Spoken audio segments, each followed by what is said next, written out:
just want to clear a confusion.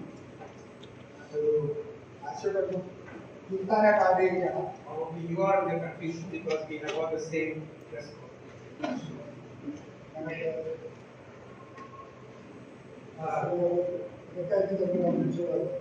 Okay, this is not a pre-planned thing, and so happened. I would like to take this occasion to thank you all for your prayers, especially for my mother-in-law.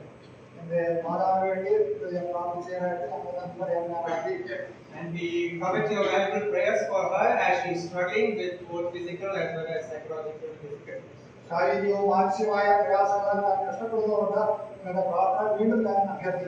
And people like me and my wife who's taking care of her, our dependency is only on God and the prayers of the saints.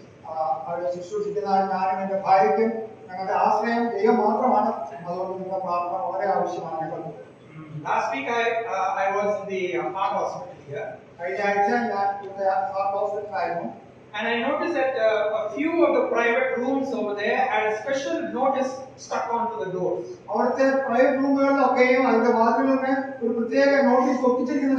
It was very later that I came to understand that those patients inside those rooms were all suffering from swine flu.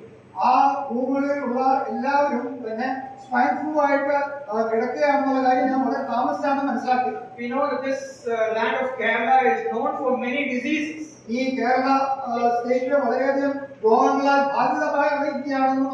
And it is silently killing many around the state.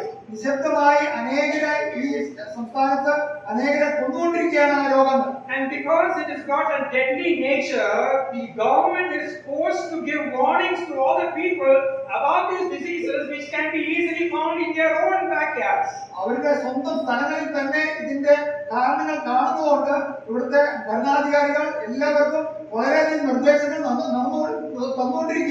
And many of us get infected with such diseases, not even knowing or not even having any symptoms about the disease within us.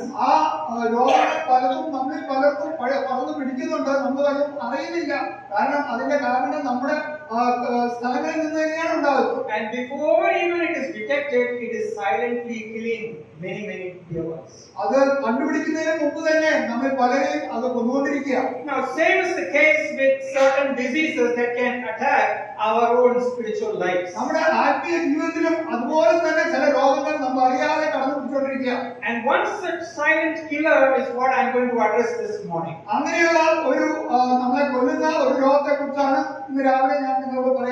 The silent killer disease that affects our spiritual life, which is complacency.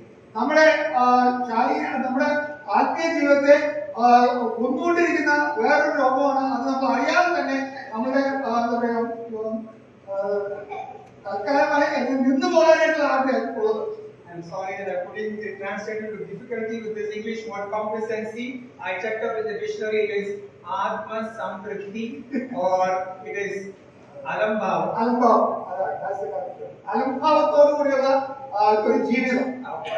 Now, complacency is a state where you are very much satisfied about what you are doing. And it is a kind of a mindset that you are not foreseeing any kind of a danger that can happen in the future.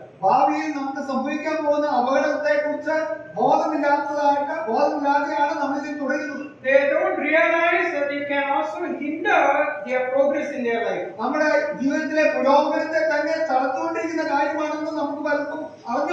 And they at least cared about their improvement in their own lives.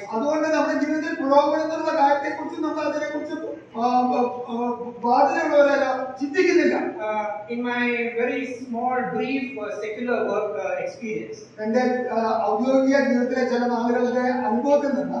whenever I used to place a suggestion for improvement to my Malayali boss,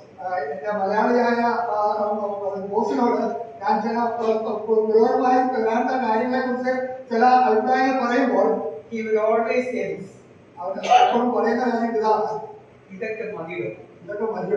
You know, that response itself gives you an understanding about what complacency is all about.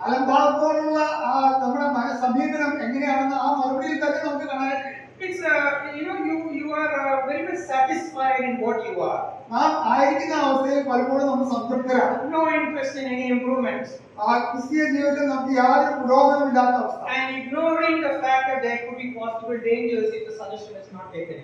ആ കാര്യം നമ്മൾ ഗൗരവമായി എടുത്തില്ലെങ്കിൽ നമുക്ക് വരാൻ പോകുന്ന അപകടത്തെക്കുറിച്ച് ബോധമില്ലാത്ത അവസ്ഥ. The sad reality is that the believers are also getting infected with this kind of complacency disease. ദുഃഖകരമായ യാഥാർത്ഥ്യം എന്ന് പറയുന്നത് ആത്മീയരായ പലരുടെയും ജീവിതത്തിലേക്ക്, വിശ്വാസികളുടെ ജീവിതത്തിലും അത് കടന്നു വന്നുകൊണ്ടിരിക്കുകയാണ്. When it comes to spiritual matters, പ്രത്യേകിച്ച് ആത്മീയ വിഷയങ്ങളോടുള്ള ബന്ധത്തിൽ let me explain. ഞാനിത് വിശദീകരിക്കാം. Now, the people who are affected with this disease of complacency, ഈ അലംഭാവത്തെ മനോഭാവത്തോടുകൂടെ ജീവിക്കുന്നവരുടെ കാര്യത്തിൽ they are so much having a comfort with the familiar things. വളരെ പരിചയമുള്ള കാര്യങ്ങളോടുള്ള ബന്ധത്തിൽ അവർ വളരെ സംതൃപ്തരാണ്. If they have been exposed or given a suggestion something new, then they are resisting and they have got some kind of fear. പുതിയതായ ചില കാര്യങ്ങൾ അവരോട് പറയുമ്പോൾ അവർ അതിനെ എതിർക്കുന്നവരാണ്. And so probably they will respond like this saying, "Brother, ഒന്നും മാറ്റണ്ട, നമ്മൾ നേരത്തെ ചെയ്തതുപോലെ ചെയ്താൽ മതി." അവരെ നമ്മൾ ചെയ്തു പോലെ അങ്ങനെ തന്നെ പോയാൽ മതി, ഒന്നും മാറ്റാതിരിക്കുന്നതാണ് നല്ലത്. So they feel content with what they are doing right now. ഇന്ന് അവർ ചെയ്തുകൊണ്ടിരിക്കുന്ന കാര്യങ്ങളിൽ അവർ സംതൃപ്തരായി തുടരുകയാണ്. They resist any new ideas. പുതിയതായ ചില കാര്യങ്ങളോട് അവർ എതിർക്കുകയാണ്. So they might say, നമുക്ക് പുതിയതൊന്നും പരീക്ഷിക്കണ്ട ബ്രദറെ. നമുക്ക് പുതിയതൊന്നും പരീക്ഷിച്ച് നോക്കട്ടെ ബ്രദറെ, സഹോദരാന്ന് പറയാ. So what they do, they avoid taking any risk in their lives. അതുകൊണ്ട് തന്നെ റിസ്ക് എടുക്കാൻ അവർ തയ്യാറല്ല. And they also believe that the things will always remain the same. അതുകൊണ്ട് കാര്യങ്ങളെല്ലാം അതുപോലെ തന്നെ തുറന്നുകൊണ്ടിരിക്കുക. So they might say, ബ്രദറെ, നമ്മൾ ഇപ്പോൾ ചെയ്തതുപോലെ കാര്യങ്ങൾ ചെയ്താൽ മതി, അത് മാത്രമേ വിജയിക്കൂ. ഇന്ന് ചെയ്തു പോകുന്ന കാര്യങ്ങൾ മാത്രമേ നമ്മളിവിടെ വിജയിക്കുകയുള്ളൂ എന്നുള്ള സമീപനമാണ് അവർക്കുള്ളത്. Now all these responses show the kind of a disinterest in improvements. അതുകൊണ്ട് പുരോഗമനമായി അല്ലെങ്കിൽ മാറ്റങ്ങൾ വരുത്തുവാനുള്ള പല കാര്യങ്ങളോടും അവർക്ക് ആ സമീപനമില്ല. They don't want to develop further. അതുകൊണ്ട് പുരോഗമിക്കുവാൻ അവർക്ക് ഇനി വളരാനുള്ള താല്പര്യമില്ല. They are so much satisfied to remain stuck in the same old current condition that they are in. പഴയ അവസ്ഥയിൽ, ഇപ്പോൾ ആയിരിക്കുന്ന അവസ്ഥയിൽ തന്നെ തുടർന്നു പോകാനാണ് അവർക്ക് താല്പര്യം. They might say, ബ്രദറെ, നമുക്കൊക്കെ കഴിഞ്ഞ കാലങ്ങളിൽ ഇതുപോലെ എത്രയോ പ്രോഗ്രാമുകൾ വിജയകരമായി ചെയ്തിട്ടുണ്ട്. ഇതുപോലെ തന്നെ പല പ്രോഗ്രാമുകൾക്ക് മുമ്പും നമ്മൾ വളരെ വിജയകരമായി ചെയ്തിട്ടുണ്ട്. So they have an over reliance on the past experiences. അതുകൊണ്ട് ഭൂതകാലത്തിൽ, കഴിഞ്ഞ കാലത്തിലുള്ള അവരുടെ കാര്യങ്ങളിലുള്ള സംതൃപ്തിയെ തുടരാനാണ് അവർക്ക് താല്പര്യം. So I'm sure you have encountered people like this or believers like this. അങ്ങനെയുള്ള വിശ്വാസികളെ നിങ്ങൾ നേരിടുകയാണ്. Who have this attitude of complacency. ആ അലംഭാവത്തോടുകൂടി ഇരിക്കാനുള്ള മനോഭാവത്തോടെ തുടരുന്നവർ. And the very dangerous thing is, അത് വളരെ അപകടകരമായ കാര്യമാണ്. some of these complacent believers, ഇങ്ങനെയുള്ള മനോഭാവമുള്ള വിശ്വാസികൾ, they will even go to the extent of commenting like this. അവർ ചിലപ്പോൾ ഇങ്ങനെയും പറയാനായിട്ട് മടിക്കില്ല, ബ്രദറെ, ഇത്രയൊക്കെ ആത്മീയത ഉണ്ടായാൽ മതി. ഇത്ര ആത്മീയ ജീവിതമൊക്കെ നമുക്ക് ഉണ്ടായാൽ മതി സഹോദരന്മാരെ. That is a very dangerous signal that you can get from such complacent believers. അങ്ങനെ അലംഭാവത്തോടുകൂടി ജീവിക്കുന്ന സഹോദരന്മാരിൽ നിന്ന് കിട്ടുന്ന മറുപടികൾ അങ്ങനെയുള്ളതാണ്. അത് വളരെ അപകടകരമാണ്. This kind of an attitude can silently and surely affect the spiritual life of a believer. നമ്മുടെ ആത്മീയ ജീവിതത്തിൽ, പ്രത്യേകിച്ച് വിശ്വാസികളുടെ ആത്മീയ ജീവിതത്തെ വളരെയധികം അലിക്കുന്ന കാര്യമാണത്. It will surely and firmly also damage the effectiveness of the church and its ministries. സഭയുടെ പ്രവർത്തനത്തെയും അത് കാര്യമായി ബാധിക്കും എന്നുള്ളതിന് സംശയമില്ല. It will dangerously lead to spiritual stagnation in our Christian അത് life. അപകടകരമായി നമ്മുടെ ആത്മീയ ജീവിതത്തെ നിലനിർത്തി കൊണ്ടുപോകും, അല്ലെങ്കിൽ അത് തുടരാനായിട്ട് പുരോഗമിക്കാനായിട്ട് സമ്മതിക്കുകയില്ല. And it will also lead to an uncommitted faith towards our Lord. നമ്മുടെ കർത്താവിനോടുള്ള നമ്മുടെ സമർപ്പണത്തിലും അതിനെ വളരെയധികം ബാധിക്കുകയാണ് ചെയ്യും. The usual characteristics that you can find in such people is, അവരിൽ കാണുന്ന പ്രത്യേക സ്വഭാവ ശങ്കരീകരണമാണ്, there is going to be negligence in all the spiritual disciplines of life. ആത്മീയ ജീവിതത്തിൽ അവരുടെ ശിക്ഷണം നടത്തുകയും അവരുടെ ആത്മീയ ജീവിതത്തിൽ യാതൊരു ഡിസിപ്ലിൻ ഉണ്ടായിരിക്കുകയില്ല. Yeah, you will find that it affects their prayer life. അവരുടെ പ്രാർത്ഥന ജീവിതത്തെ അത് ബാധിക്കും. It affects their Bible studies. അവരുടെ ബൈബിൾ വേദ പഠനത്തെ അത് ബാധിക്കും.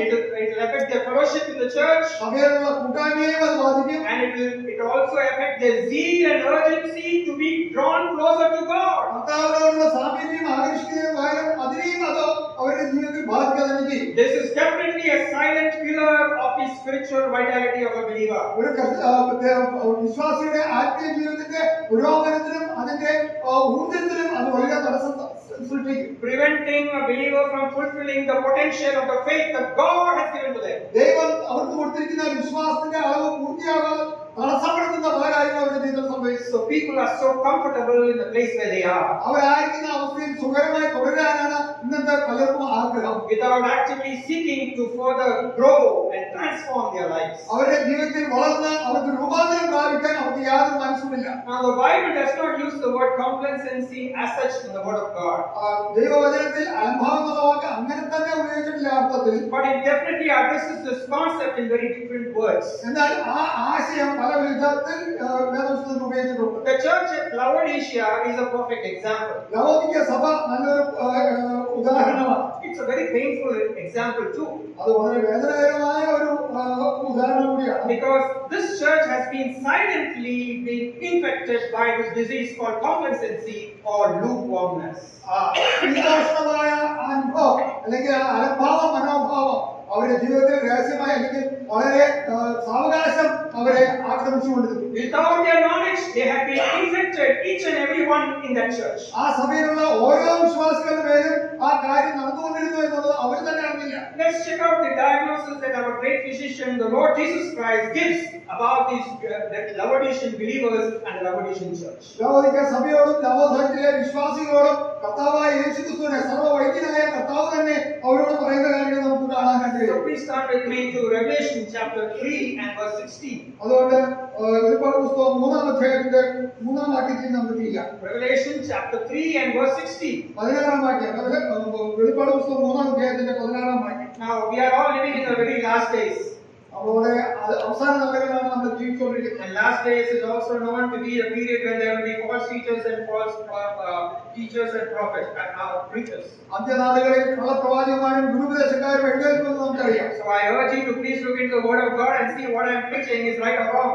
ഞാൻ സംസാരിക്കുന്ന കാര്യങ്ങൾ ശരിയാണോ തെറ്റാണോ എന്നുള്ളത് നിങ്ങൾ വേദപുസ്തകത്തിൽ കൂടെ ദൈവത്തിൽ കൂടെ തന്നെ പരിശോധിക്കുക. It is always good to reach out to the textbook for our life. നമ്മുടെ ജീവിതത്തിൽ എപ്പോഴും നമുക്ക് സഹായമായിട്ട് ഈ ദൈവവചനമുള്ളതുകൊണ്ട് അതിൽ തന്നെ നോക്കിയിരിക്കുക. And I promise that I will never allow you to go to any other pages from Genesis to Jude. ഉൽപ്പത്തി പുസ്തകം തൊട്ട് യൂദയുടെ ലേഖനം വരെ വേറെ ഒരു പുസ്തകത്തിലേക്ക് ഞാൻ പോകുകയെന്ന് ഓർക്കുവരുന്നു. Okay, Revelation chapter 3 verse 16. We find here the Lord rebuking the Laodiceans for their lukewarmness. വെളിപ്പാട് പുസ്തകം 3-ാം അധ്യായത്തിന്റെ 16-ാം വാക്യത്തിൽ കർത്താവ് ലവോദിക്ക വിശ്വാസികളെ അവരോട് വളരെയധികം മുന്നറിയിപ്പ് കൊടുക്കുകയാണ്. He says, "So because you are lukewarm, neither hot nor cold, I am about to vomit you out of my mouth." ഇങ്ങനെ ശീതവാനുമല്ല ഉഷ്ണവാനുമല്ല ശീതോഷ്ണവനാകിയാൽ നിന്നെ എന്റെ വായിൽ നിന്ന് ഉന്നുകളയും. The Lord is very clear when He is expressing certain things. കർത്താവ് ചില കാര്യങ്ങൾ പറയുമ്പോൾ വളരെ ഗൗരവമായി തന്നെയാണ് പറയുന്നത്. He has noticed the self-satisfaction and the complacency in the life of these believers. ഈ വിശ്വാസികളുടെ ജീവിതത്തിൽ അലംഭാവം മനോഭാവത്തോട് യാതൊരു കാരണവും അല്ലെങ്കിൽ ഇതും കാണിക്കുന്നില്ല. He has seen the self-emptiness that is there among them. അവരുടെ ജീവിതത്തിലെ ഒന്നുമില്ലാത്ത അവസ്ഥ എടുത്തു കാണിക്കുകയാണ് ദൈവം. And He also sees the ineffectiveness of the church. അവരുടെ പ്രയോജനമില്ലാത്ത അവസ്ഥ പ്രത്യേകിച്ച് എടുത്തു കാണിക്കുക. This condition was actually causing a lot of nausea that He wants to vomit.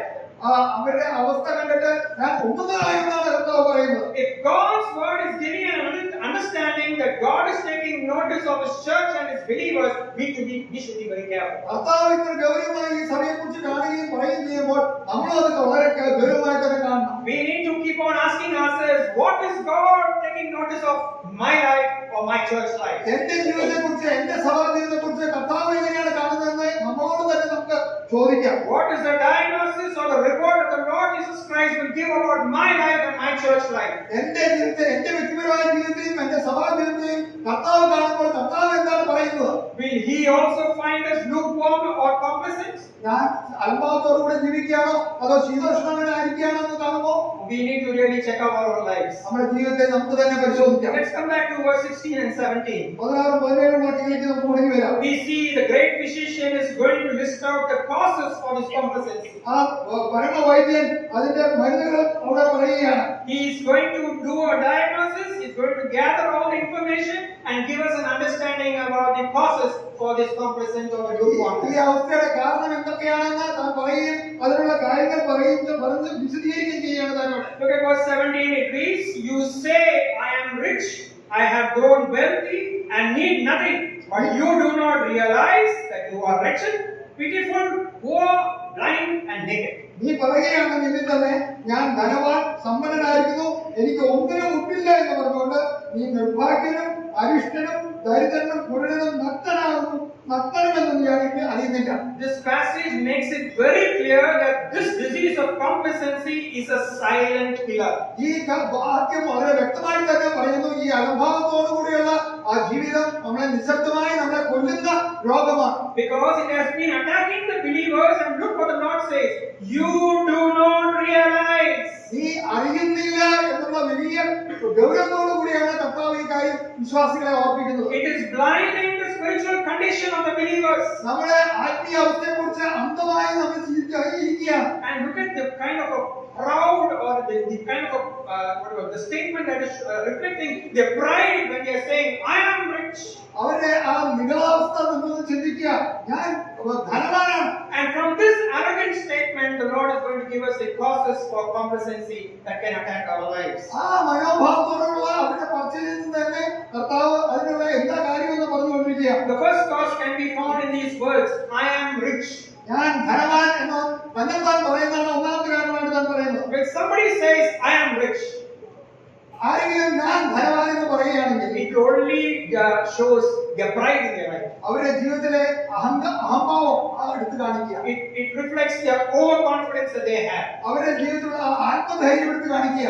It shows their superiority over riches and the society that they are living in. അവർ ജീവിക്കുന്ന സമൂഹത്തിൽ അവർക്കുള്ള ഉന്നതഭാവം എടുത്തു കാണിക്കുകയാണ്. And it also shows that they lack humility. അവർക്ക് താഴ്മയില്ലായ്മയും അവരിൽ നിന്ന് കാണുവാനായിട്ട് കഴിയും. Now such people have more emphasis on the material things അവർക്ക് ഭൗമിക കാര്യങ്ങളോടായിരിക്കും കൂടുതൽ താല്പര്യം than over all the other spiritual values or the values in life. ആത്മീയ മൂല്യങ്ങളോടും ആത്മീയ കാര്യങ്ങളോടുള്ള ബന്ധത്തിൽ അതിനേക്കാൾ ഉപരിയായിട്ട് അവർക്ക് ഭൗമിക കാര്യങ്ങളോടായിരിക്കും താല്പര്യം. Such kind of an attitude is called self-reliance. അത് സ്വയമായുള്ള ആശ്രയം, സ്വയാശ്രയത്തിലേക്ക് അത് നയിക്കും. അത് ആ മനോഭാവത്തിന് അതാണ് പറയുക. So self-reliance is the ability to build, to have to depend on oneself.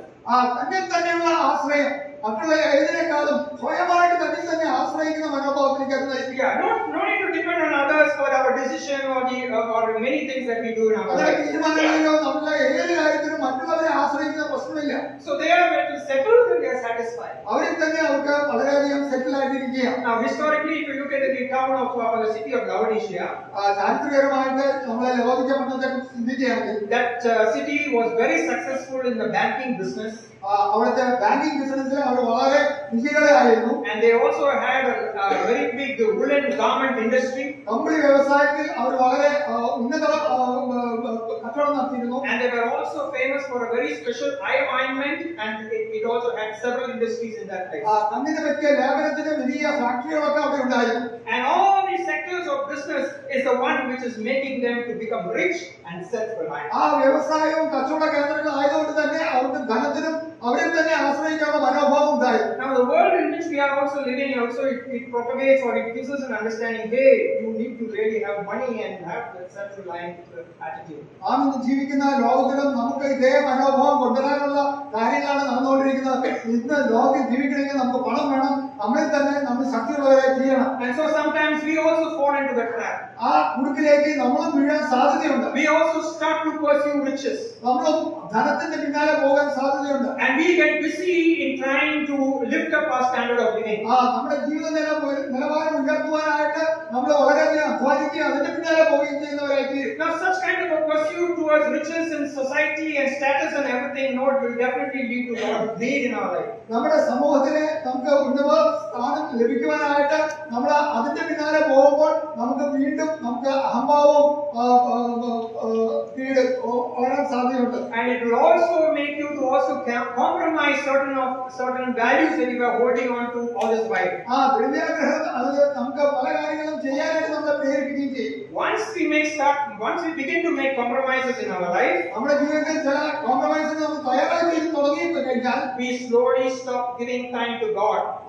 അനുരഞ്ജനത്തിൽ നിന്ന് നമ്മൾ ദൈവത്തിലേക്കുള്ള കാര്യങ്ങളിൽ നമ്മൾ തന്നെ കുറച്ചുകൊണ്ടിരിക്കും. We stop giving time to all the spiritual activities. ആത്മീയ കാര്യങ്ങളുള്ള ബന്ധത്തിൽ നമുക്ക് പല സമയം കണ്ടെത്താതെ വരും. And soon our absence will be felt in all our spiritual gatherings. നമ്മുടെ ആത്മീയ കൂടിവരവുകളിൽ നമ്മുടെ ആബ്സെൻസ്, നമ്മളില്ലാത്ത അവസ്ഥ വരികയും ചെയ്യും. Take your own life or each one of our lives. നമ്മുടെ ഓരോരുത്തരുടെയും ജീവിതത്തെ തന്നെ ഒന്ന് തുലനം ചെയ്യാം. At the initial stages of our conversion, നമ്മൾ രക്ഷിക്കപ്പെട്ട നമ്മുടെ ആദ്യ നാളുകൾ we were always found to be in the spiritual activity. ആത്മീയ കൂടിയവരിലും ആത്മീയ കാര്യങ്ങളിലും നമ്മൾ എല്ലായ്പ്പോഴും കൂടി ഉണ്ടായിരുന്നു. But once the silent killer disease starts to infect us, ഈ നിശബ്ദമായ രോഗം നമ്മളെ കാർന്നു തിന്നാൻ തുടങ്ങിയപ്പോൾ, once it begins to give us an understanding that we need to pursue for riches and status in society, നമ്മുടെ ജീവിതത്തിൽ നമ്മുടെ നിലവാരം ഉയർത്തുവാനും നമുക്ക് ഈ ധനം സമ്പാദിക്കാനുള്ള മോഹം വന്നപ്പോൾ അതിന്റെ പിന്നാലെ ഓടാൻ തുടങ്ങിയപ്പോൾ, without our notice, we slowly slip down in our spiritual life. അറിയാതെ തന്നെ നമ്മുടെ ആത്മീയ ജീവിതത്തിന്റെ മൂല്യം കുറഞ്ഞു വന്നു. That is how self-reliance causes the infection of this dreaded disease called complacency in our life. ഈ അലംഭാവം എന്ന് പറഞ്ഞാൽ ഈ വലിയ രോഗത്തിന്റെ കടന്നാക്രമണം പതുക്കെ പതുക്കെ നമ്മുടെ ജീവിതത്തിലേക്ക് കടന്നു വരുന്നത് ഇങ്ങനെയാണ്. It shifts our priorities. നമ്മുടെ മുൻഗണന മാറ്റി തരും. It shifts all our values that we were holding on to. നാം മുറുകെ പിടിച്ചിരുന്ന മൂല്യങ്ങളിൽ തന്നെ അതിന് വ്യത്യാസം വന്നുകൊണ്ടിരിക്കും. And we slowly start manifesting the attitude saying, "Idakka madi." പതുക്കെ പതുക്കെ നമ്മളെ ഇങ്ങനെ അതിലേക്ക് നയിക്കും. ഇങ്ങനെ പോയാൽ മതി എന്നുള്ള മനോഭാവത്തിലേക്ക് നമ്മളെത്തി. So in the light of the first cause of self-reliance that we have seen, ഈ ഒന്നാമത്തെ കാര്യമായ സ്വയാസനത്തിലേക്ക് നമ്മളെ നയിക്കുന്ന ഒന്നാമത്തെ കാര്യം നാം we കാണുകയാണ്. need to check our own lives to see whether we are also self-reliant in all these things that we have mentioned till now. നമ്മളിപ്പോൾ പറഞ്ഞ കാര്യങ്ങളുള്ള ബന്ധത്തിൽ നമ്മളിൽ തന്നെ ആശ്രയിക്കുന്നവരെ ഇരുന്നിട്ടുണ്ടോ എന്ന് നമ്മളെ തന്നെ ഒന്ന് ചോദന ചെയ്യാം. Are we in the pursuit of making riches in such a way that we are keeping God aside? നമ്മളുടെ ഇങ്ങനത്തെ കാര്യങ്ങൾ നേടുവാൻ വേണ്ടി നമ്മൾ നമ്മുടെ ദൈവത്തെ മാറ്റിവെച്ചിരിക്കുകയാണോ? If this is true in our own lives, then we need to be cautious because we have been already infected with this present. ഇങ്ങനെ കാര്യങ്ങൾ നമ്മൾ അറിയാതെ നമ്മുടെ ജീവിതത്തിലേക്ക് കടന്നു വന്നിട്ടുണ്ടെങ്കിൽ നമ്മൾ ഈ രോഗത്താൽ ആക്രമിക്കപ്പെട്ടിരിക്കുന്നു എന്നുള്ള കാര്യം നാം അറിഞ്ഞിരിക്കണം. You know, this greed is something that is very destructive in nature. ഈ ദ്രവ്യാഗ്രഹം അല്ലെങ്കിൽ ആഗ്രഹം, ദുരാഗ്രഹം നമ്മളെ വലിയ നശിപ്പിക്കുന്ന ഒരു ചിന്താഗതിയാണ്. It is something that will crave for more things and more money. കൂടുതൽ കാര്യങ്ങൾ നേടുവാൻ, കൂടുതൽ ധനം സമ്പാദിക്കാൻ വലിയ ആഗ്രഹം. Rather than going and asking for more of God in our life. ദൈവത്തെ നാം കൂടുതലായിട്ട് നേടുവാനായിട്ട് ആഗ്രഹിക്കുന്നതിന് പകരം ഇങ്ങനത്തെ കാര്യങ്ങളോടോ നമ്മുടെ മനോഭാവം. Now such kind of a desire will also lead us to hoard money or amass more and more wealth.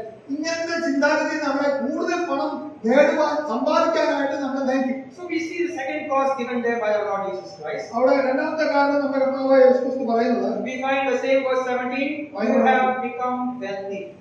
നീ സമ്പന്നനായിരിക്കുന്നു. Now when you look at the word wealthy, it means extra riches. സമ്പന്നനായിരിക്കുന്നു പറയുമ്പോൾ കൂടുതൽ പണം ലഭിച്ചിരിക്കുകയാണ്. Yeah, already they were having riches.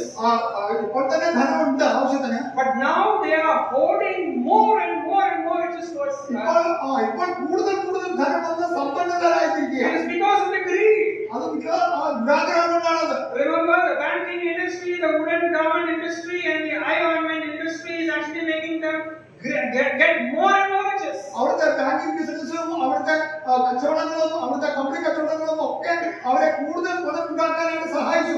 Now they are self-sufficient. അവര് ഇപ്പോൾ സ്വയം പ്രാപ്തിക്കാരായി So they have got the capacity to provide for their own needs. അവരുടെ ആവശ്യങ്ങൾക്കൊക്കെ അവർ തന്നെ കൊടുക്കാനായിട്ട് അവർ സംതൃപ്തരാണ്. Now the society that we are living in is also something that gives us an understanding self-sufficiency is good. ഇന്നത്തെ നമ്മുടെ സമൂഹം തന്നെ നമ്മളെ പഠിപ്പിക്കുന്നതാണ് സ്വയം സംതൃപ്തി കൊണ്ടുവരിക എന്നുള്ളത്. They praise the fact that you are so self-sufficient, wonderful.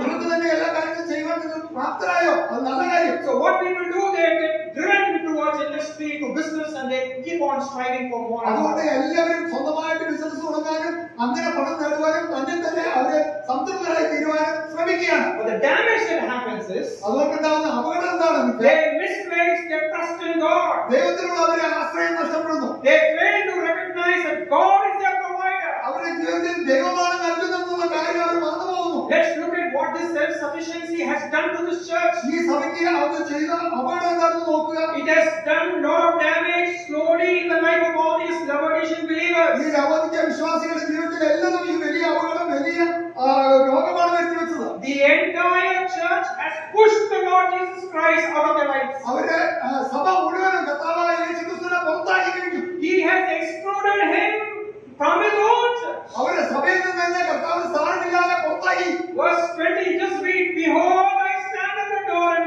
20-ാം വാക്യം ശ്രദ്ധിക്കുക. ഞാൻ വാതിൽക്കൽ നിന്ന് മുട്ടുന്നു. Look at the kind of a complacent disease that has infected these people of the world. ആ രോഗം അവരുടെ ജീവിതത്തിൽ വരുത്തിവെച്ച അപകടം എത്ര വലുതായിരുന്നു നോക്കുക.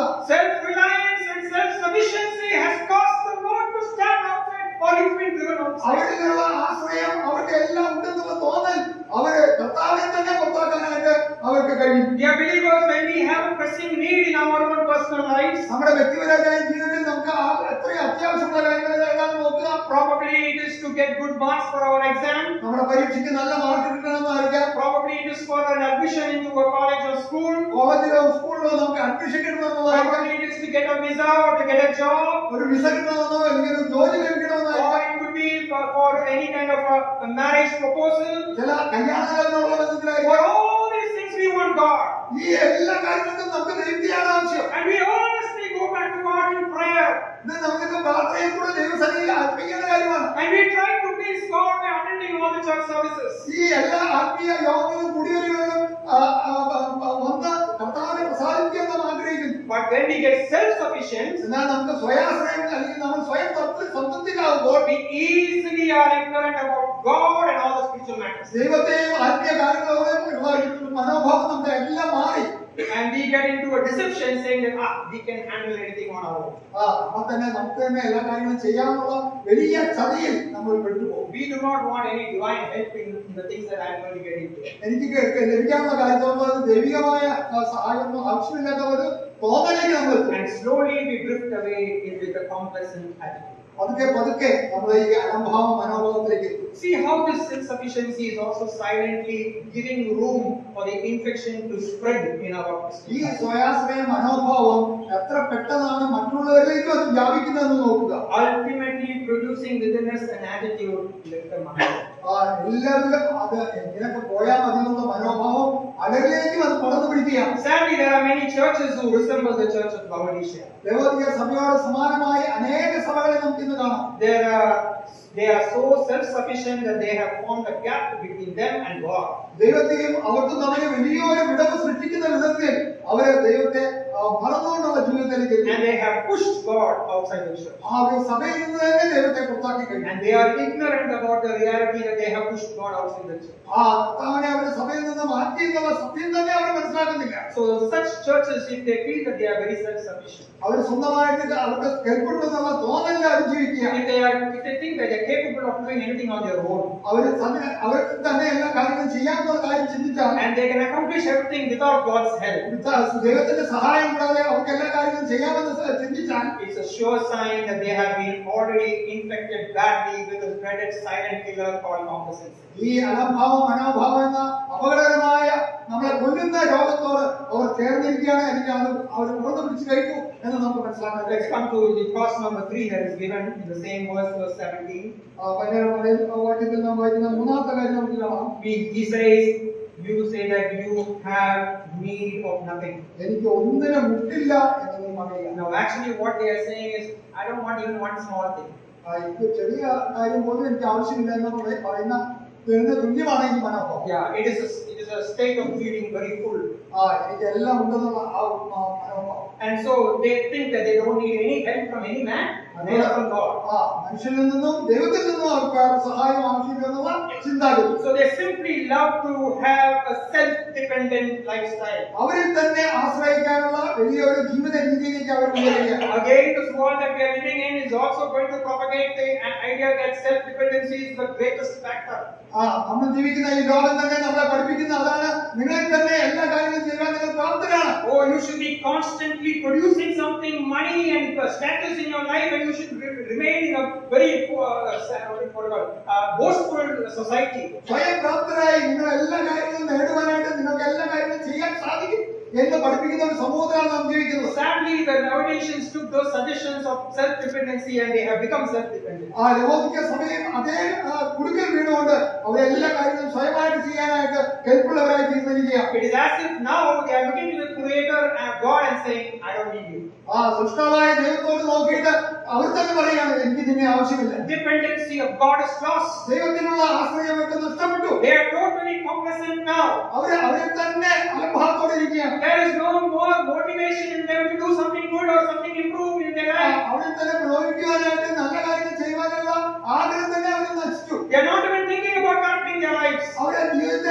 ശരിയാക്കുവാൻ തന്നെയുള്ള കാര്യങ്ങൾ അവർ ചിന്തിക്കുന്നേ ഇല്ല. They just want to sit with contentment അതേ തൃപ്തിയോടെയുള്ള ജീവിതമാണ് അവർക്കുള്ളത്. and be indifferent to what is happening around them. അവർ ചുറ്റുമുള്ള കാര്യങ്ങളുള്ള ബന്ധത്തിൽ അവർ യാതൊരു ചിന്തയുമില്ല. And they have a false belief that they can do anything with the money that they have. അവരുടെ സമ്പത്ത് കൊണ്ട് എല്ലാ കാര്യങ്ങളും ചെയ്യാമെന്നുള്ള ചിന്താഗതിയാണ് അവരിരിക്കുന്നത്. So they don't need to depend on God. അതുകൊണ്ട് ദൈവത്തിലുള്ള ആശ്രയം അവർക്കില്ല. Why to wait on God for all these things? എന്തുകൊണ്ട് ദൈവത്തിനായി കാത്തിരിക്കണം ഈ കാര്യങ്ങൾക്ക്? We have sufficient money, we can get the things done. നമുക്ക് നമ്മുടെ കയ്യിൽ പണമുള്ളപ്പോൾ എന്തിന് ദൈവത്തെ ആശ്രയിക്കണം? നമുക്ക് തന്നെ ചെയ്യാമല്ലോ. There is no need to involve God in the decision making.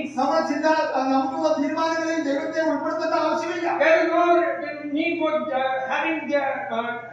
there's no need for us to even request God for anything. നമ്മുടെ ആവശ്യങ്ങൾക്കായിട്ട് ദൈവത്തോട് അപേക്ഷിക്കേണ്ട ആവശ്യം പോലും നമുക്കില്ല. Look at to what extent the people go saying that money is enough, God is not needed. അതെ, സമ്പത്ത് മതി, ദൈവം വേണ്ട എന്നുള്ള ചിന്താഗതിയിലേക്ക് എത്ര താഴ്ന്നിരിക്കുന്നു നോക്കുക. Don't we also sometimes slip into that category? അപ്പോൾ പ്രിയമുള്ളവരെ, നമ്മളും ആ വലിയ കുടുക്കിലേക്ക് അപകടത്തിലേക്ക് വീഴുന്നില്ലേ? Don't we also think that okay, money is not a lot of power, we can claim anything and get things done with money? പണത്തിനെല്ലാം സാധിക്കും, അതുകൊണ്ട് നമുക്ക് ആ പണം കൊണ്ട് നേടാൻ സാധിക്കില്ല എന്ന് നമ്മളും ചിന്തിക്കുന്നില്ലേ? Oh, how much damage it does to our spiritual life. നമ്മുടെ ആത്മീയ ജീവിതത്തിന് എന്ത് വലിയ അപകടമാണെന്ന് ചിന്തിക്കുക. And they are disconnecting themselves from God. ദൈവത്തിൽ നിന്ന് അവരെ മാറ്റി നിർത്തുകയാണ്, ദൈവമായുള്ള ബന്ധം തന്നെ വിച്ഛേദിക്കുകയാണ്. They are putting God in a box or throwing him outside the church. ദൈവത്തെ ഒരു പെട്ടിയിലാക്കി അവർ പുറത്തു കളയുകയാണ്. And they do not want to welcome that God into their life and in all the day-to-day activities of അവരുടെ ദൈനംദിന ജീവിതത്തിലും അവരുടെ ജീവിതത്തിലും അവരുടെ സ്വന്തമായ ജീവിതത്തിലും ദൈവത്തെ ഉൾപ്പെടുത്താതെ അവർ നോക്കുകയാണ്. So satisfied with a self-dependent life. അവരുടെ സ്വയം ആശ്രയത്തിൽ അവരെ ആശ്രയിച്ചുകൊണ്ട് എല്ലാ കാര്യങ്ങൾക്കും തന്നെ മതി എന്നുള്ള മനോഭാവത്തിലേക്ക് അവരെത്തുകയാണ്. How dangerously this church and the believers of Laodicea have become sick of the silent killer called complacency. ഈ നമ്മൾ അറിയാതെ നിശബ്ദമായി നമ്മളെ കൊല്ലുന്ന ഈ വലിയ രോഗത്തിന് എത്ര പെട്ടെന്നാണ് അവർ അടിമകളായി തീർന്നതെന്ന് നോക്കുക. ലവോദിക്ക സഭ They have gone to the extent they say it's okay not to involve God in what we are going to do. നമ്മൾ ചെയ്യാവുന്ന കാര്യങ്ങളൊക്കെ ദൈവത്തെ തന്നെ ചേർക്കേണ്ട ആവശ്യമില്ല എന്നുള്ള മനോഭാവം. And so they have this attitude that the money. ഇതൊക്കെ മതി എന്നുള്ള മനോഭാവം. What a sad situation of the church at Laodicea. ലവോദിക്ക സഭയുടെ ദുഃഖകരമായ അവസ്ഥ നമ്മൾ കാണുക. So the Lord has listed out the causes for this disease of complacency. ഈ രോഗത്തിന്റെ അവസ്ഥയിലേക്ക് കാരണങ്ങൾ കർത്താവ് പറയുന്നുണ്ട്. He has notified that it is because of their self-reliance, self-sufficiency and self-dependency. നിന്നിലുള്ള സ്വയാശ്രയം സ്വയസംതൃപ്തിയിലുമാണ് അതിനുള്ള കാരണങ്ങൾ എന്ന് പറയുന്നത്. And now this great physician is going to inform them of their current condition. അവരെ ഇപ്പോഴത്തെ അവസ്ഥ എന്താണെന്ന് കർത്താവ് അവരോട് പറഞ്ഞു കൊടുക്കുകയാണ്. The second half of verse 16 or 17 says, വാക്യത്തിന്റെ അടുത്ത പകുതി നാം കാണുന്നത്. He says, you do not know that you are wretched and miserable and poor and blind and naked. നീ നിർഭാഗ്യവനും അരിഷ്ടനും ദരിദ്രനും കുരുടനും നഗ്നനും എന്ന് നീ അറിയുന്നില്ല. All these 5 descriptions that the Lord gives about this church is actually emphasizing the fact of their complete rotten state of their spiritual life. അവരുടെ ആത്മീയ അവസ്ഥയുടെ ശരിയായ ചീഞ്ഞ അവസ്ഥ എടുത്തു കാണിക്കുന്നതാണ് ഈ 5 ഗുണവിശേഷങ്ങൾ. And he is shattering the pride of all these people. The Lord is shattering the pride of all these people. അവരുടെ ജീവിതത്തിലെ ആ അഹംഭാവത്തെ മുഴുവനും നശിപ്പിക്കുക അല്ലെങ്കിൽ തകർത്ത് കളയുന്ന കാര്യമാണ് കർത്താവ് ഇവിടെ പറയുന്നത്. By saying you are claiming that you are rich and all that and all this, but look what you really are. നീ പറയുന്നു നീ ധനവാനാണ്, നീ സമ്പന്നനാണ്, നിനക്ക് ഒന്നിനും കുറവില്ല എന്ന് പറയുന്നു. നിന്റെ യഥാർത്ഥ അവസ്ഥ നീ ഒന്ന് കാണുക. He says you do not know. You are ignorant about the damage that you have done for yourself. നിനക്ക് തന്നെ നീ വരുത്തിയ അപകടം എത്ര വലുതാണെന്ന് നീ മനസ്സിലാക്കുന്നില്ല. I believe that the believers would have been taken by a shock because now is the time that they have been exposed to their current spiritual status that they are in. വിശ്വാസികൾ അവരുടെ യഥാർത്ഥ ആത്മീയ അവസ്ഥ മനസ്സിലാക്കുന്ന ഇപ്പോഴാണ് അവർ ഒരു നഗ്നതയോടെയായിരിക്കും അത് കാണുന്നത്. The Lord views us not like we view ourselves. കർത്താവ് നമ്മളെ നോക്കുമ്പോൾ എന്താണ് അവസ്ഥ എന്ന് നമ്മൾ തന്നെ ഒന്ന് നോക്കുക. He is the one who deeply goes into our heart and searches our heart and to diagnose what we want. നമ്മുടെ ഹൃദയത്തിന്റെ അവസ്ഥ ശരിയായി മനസ്സിലാക്കുന്നവരും ശരിയായി പരിശോധിക്കുന്നവരും കർത്താവാണ്. അവനാണ് യഥാർത്ഥമായി നമ്മുടെ രോഗം കണ്ടുപിടിക്കുന്നത്. God is revealing their actual spiritual condition. അവരുടെ ശരിയായ ആത്മീയ അവസ്ഥ എന്താണെന്ന് കർത്താവ് പറയുകയാണ്. He says you are spiritually wretched. നീ ആത്മീയമായി നശിച്ചവനാണ് എന്ന് പറയുക, നിർഭാഗ്യവനാണ്. That means you are utterly helpless. നിനക്ക് യാതൊരു സഹായവും ലഭിക്കാത്ത അവസ്ഥയിലാണ്. You are in great distress. നീ വലിയ നിർഭാഗ്യാവസ്ഥയിലാണ്. Oh, this might be a very disheartening statement for these people. അവരെ സംബന്ധിച്ചോളം അവർക്ക് വളരെ വിഷമമുണ്ടാക്കുന്ന കാര്യമായി. Because they were thinking that they have everything in their life. അവരുടെ ജീവിതത്തിൽ എല്ലാം ഉണ്ടെന്നായിരുന്നു അവർ ചിന്തിച്ചുകൊണ്ടിരുന്നത്. God is saying, you are the wretched man. നീ ഏറ്റവും അരിഷ്ടനാണ് എന്നാണ് കർത്താവ് പറയുന്നത്. Secondly, he says you are spiritually miserable. നീ ആത്മീയമായി വളരെ അരിഷ്ടതാവസ്ഥയിൽ ഇരിക്കുന്നു എന്നാണ് കർത്താവ് പറയുന്നത്. Another blow for their pride that they had. അവരുടെ അഹംഭാവത്തിനുള്ള വലിയൊരു അടിയാണ് പിന്നെ കിട്ടുന്നത്. Their plentiful status that they had was making others look at them and say, oh, what a great person he is. അതെ, നീ എത്ര വലിയ മനുഷ്യനാണ് എന്ന് മറ്റുള്ളവർ നോക്കി പറയുന്ന അവസ്ഥയ്ക്ക് വലിയൊരു അടിയാണ് ഇപ്പോൾ കിട്ടുന്നത്. But then God is saying, you are miserable people, what happened to this man? നിനക്ക് എന്ത് സംഭവിച്ചു എന്ന് മറ്റുള്ളവർ പറയത്തക്കവണ്ണം ദൈവം അവരെ കാണിക്കുക. And thirdly, he says they are poor. അവർ ദരിദ്രരാണെന്ന് കർത്താവ് മൂന്നാമത് പറയും. It refers to their spiritual standing. അവരുടെ ആത്മീയ അവസ്ഥ എടുത്ത് കാണിക്കുക. They had all their riches in the world. ലോകത്തിലുള്ള എല്ലാ ധനവും അവർക്കുണ്ട്. But they are right now spiritually like beggars needing for the next thing. ആത്മീയമായി ദരിദ്രരായിട്ട് അവരിപ്പോൾ യാചിക്കുകയാണ്. Yeah, they are asking for spiritual needs because they are bankrupt. ആത്മീയമായ അവർ ദൈവത്തോട് യാചിക്കുന്ന അവസ്ഥയിലേക്ക് എത്തിയിരിക്കുകയാണ്. And then the Lord says they were spiritually blind. അവർ ആത്മീയമായി അന്ധന്മാരാണ് എന്ന് കർത്താവ് പറയാം. Even though they were taking pride in the very famous eye ointment that they produced. അവർക്ക് ഉത്പാദിപ്പിക്കുന്ന വലിയ കണ്ണിന്റെ ലേപനത്തെ കുറിച്ച് അവർ വലിയ അഹംഭാവം പറയാം. They were not able to see the reality of their spiritual condition. എന്നാൽ അവരുടെ ആത്മീയ അവസ്ഥ എന്താണെന്ന് അവർക്ക് കാണാൻ കഴിഞ്ഞില്ല. And the Lord God is pointing out that don't you see that you are in spiritual danger? ഈ ആത്മീയ അപകടത്തിലാണെന്നുള്ള കാര്യം നീ കാണുന്നില്ലേ? And finally he says they were spiritually naked. ഈ ആത്മീയമായി നഗ്നരാണെന്നാണ് അവസാനമായി പറയുന്നത്. They boasted about their woolen garments. അവര് കമ്പിളി വ്യവസായത്തോടും കമ്പിളി ഉടുപ്പുകളെ കുറിച്ച് അവർ വലിയ അഹംഭാവം. But the Lord was able to see their shameful spiritual condition. അവരുടെ ലജ്ജാകരമായ അവസ്ഥ, നഗ്നമായ അവസ്ഥ കർത്താവ് കാണുകയാണ്. And God is saying that you need to cover yourself. നീ നിന്നെ തന്നെ മറക്കണം എന്ന് കർത്താവ് പറയുന്നു. On the outside everything looked great for these people of Laodicea. പുറമെ നോക്കുമ്പോൾ ലവോദിക്കയിലുള്ളവർ വളരെ ധനികരും എല്ലാം ഉള്ളവരായി. But inside the Lord Jesus Christ, the great physician, saw their spiritual need. എന്നാൽ പരമവൈദ്യനായ കർത്താവ് അവരെ നോക്കുമ്പോൾ അവർ എത്രയോ ദരിദ്രരാണെന്നുള്ള കാര്യം മനസ്സിലാക്കി. He knew that they had got a spiritual health issue. അവർക്ക് ആത്മീയമായ ഒരു വൈദ്യനെ ആവശ്യമുണ്ടെന്ന് കർത്താവ് അവരെ ഓർപ്പിക്കുക. So like these believers of Laodicea, probably there is every possibility that they are also sick with this disease of complacency. ലവോദിക്കയിലുള്ള വിശ്വാസികളെ പോലെ ഒരുപക്ഷെ നമുക്കും ഈ വലിയ അപകടം സംഭവിക്കാം. We need to also be careful that our sickness can also spread to the entire congregation. നമ്മുടെ രോഗം മറ്റുള്ളവരിലേക്കും അത് വ്യാപിക്കും എന്നുള്ള വലിയ മുന്നറിയിപ്പ് നമുക്ക് തരികയാണ്. Probably we are not realizing the actual condition of ours, also spiritual condition of നമ്മുടെ ശരിയായ ആത്മീയ അവസ്ഥയെ കുറിച്ച് നമ്മൾ ബോധവാന്മാരല്ല. Probably we are also spiritually wretched, pitiful, poor, blind and naked. ഒരുപക്ഷെ നമ്മളും അരിഷ്ടന്മാരും നിർഭാഗ്യന്മാരും ദരിദ്രനും കുരുടനും നഗ്നരുമായിരിക്കാം. Maybe we are still guilty of making God go out of our lives. നമ്മുടെ ഒരുപക്ഷെ ദൈവത്തെ നമ്മുടെ ജീവിതത്തിൽ നിന്ന് മാറ്റി നിർത്തുന്ന നിർഭാഗ്യമായ അവസ്ഥയിലേക്ക് നാം എത്തിയിരിക്കാം. Probably our God is away from our families. നമ്മുടെ കുടുംബത്തിൽ നിന്ന് തന്നെ ദൈവം മാറിയിരിക്കാം. Maybe God is out of our plans.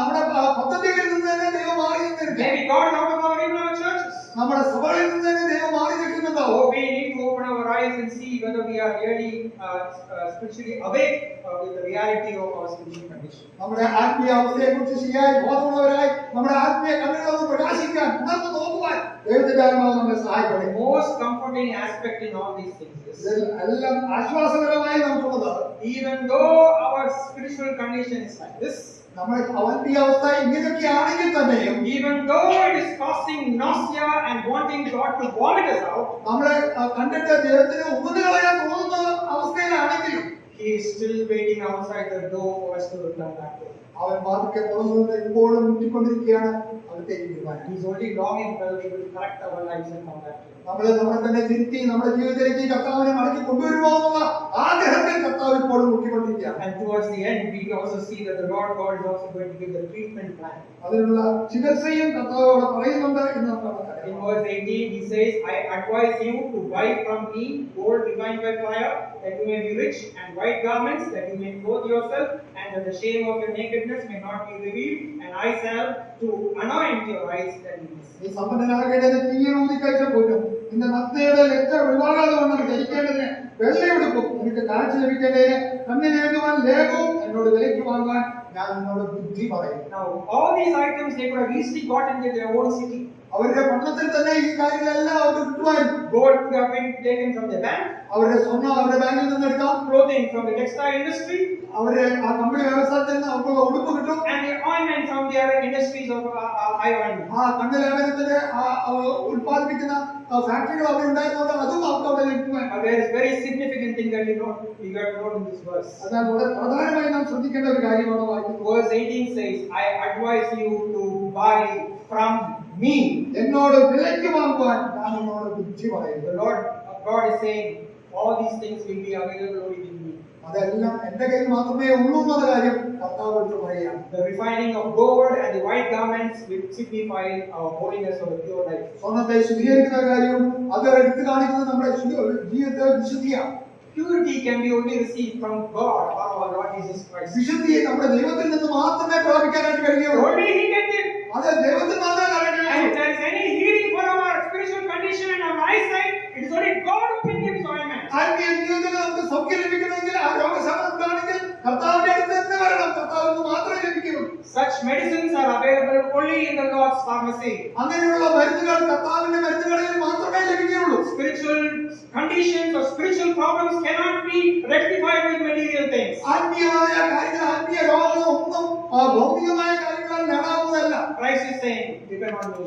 കർത്താവ് പറയുകയാണ് എന്നിൽ ആശ്രയിക്കുക. The church was not dependent on God all this time, but He says, come back to me, depend on me. സഭ ഇതുവരെ കർത്താവിൽ ആശ്രയിക്കില്ല, കർത്താവിനെ പുറത്തായിരുന്നു. കർത്താവ് പറയുകയാണ് എന്നിൽ ആശ്രയിക്കുക, എന്നിലേക്ക് വരിക. He says, I can heal you. നിങ്ങളെ സൗഖ്യമാണ്. And look at verse 19, which gives us a good understanding about the desire of our God. വാക്യത്തിൽ കർത്താവിന്റെ വലിയ ആഗ്രഹം നമുക്ക് കാണാനായിട്ട് കഴിയും. Those whom I love, I reprove and discipline. എനിക്ക് പ്രിയമുള്ളവരെയൊക്കെയും ഞാൻ ശാസിക്കുകയും ശിക്ഷിക്കുകയും ചെയ്യുന്നു. Be zealous therefore. ആകയാൽ നീ ജാഗ്രതയുള്ളവരായിരിക്കുക.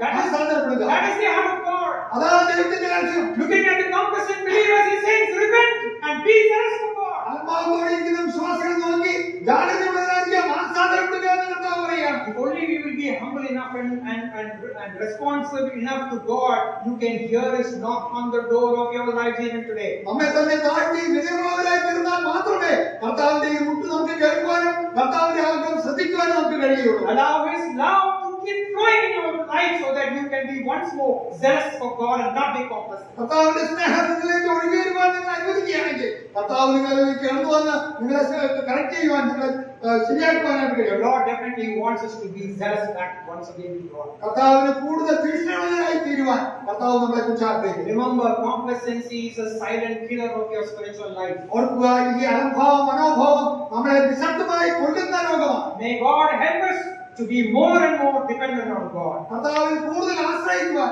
ദൈവം നമ്മളെ സഹായിക്കുമാറാകട്ടെ. May we be more zealous for God. കർത്താവിന് വേണ്ടി കൂടുതൽ തീക്ഷ്ണതയുള്ളവരായി തീരാം. And not continue in the attitude of complacency. ഈ അലംഭാവ മനോഭാവത്തോടെ നമുക്ക് യാത്ര പറയാം. Let us not live our entire Christian life saying, "Idakka magidu." ഇത് തന്നെ ഇങ്ങനെ പോയാൽ മതി എന്നുള്ള നമ്മുടെ മനോഭാവത്തിനോട് തന്നെ നമുക്ക് യാത്ര പറയാം. May God bless these words to us. ഈ വചനങ്ങളാൽ ദൈവം നമുക്ക് അനുഗ്രഹം നൽകട്ടെ.